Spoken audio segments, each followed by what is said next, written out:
Also project, I decided to answer the second prompt, economics in the wild. The best way to show how economics affect me is to show how many factors can affect the price of an antique, which I often purchase.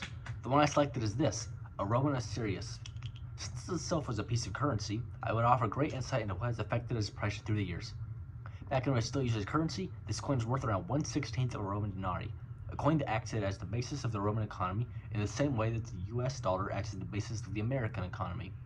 Factoring in inflation only, this would be worth around $2.72. However, I paid $15 for it. Why is this? Well, it's for several reasons, including scarcity, supply and demand, and voluntary exchange. A few basic reasons for the price could be condition and intrinsic value. Obviously, just looking at this coin, you can tell it's not in great condition, which shows on its price. Well, I got this coin for $15, that's on the lower end of the price, while one's in good condition can go up to around $150.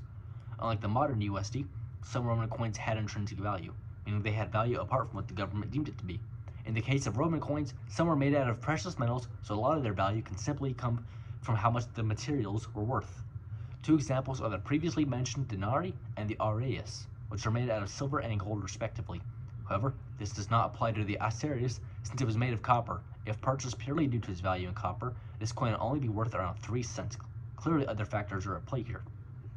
This is where scarcity and supply and demand come into play. When dealing with antiques, they tend to go hand in hand. Obviously, these coins are not made anymore, so there's a finite supply.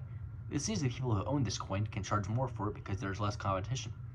However, the demand side of this must be taken into account as well.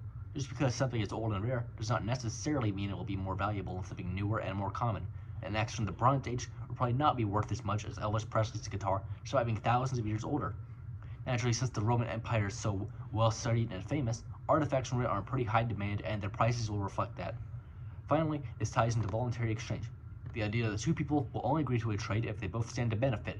The reason I paid $15 for this coin is because I believed it was worth more than those $15.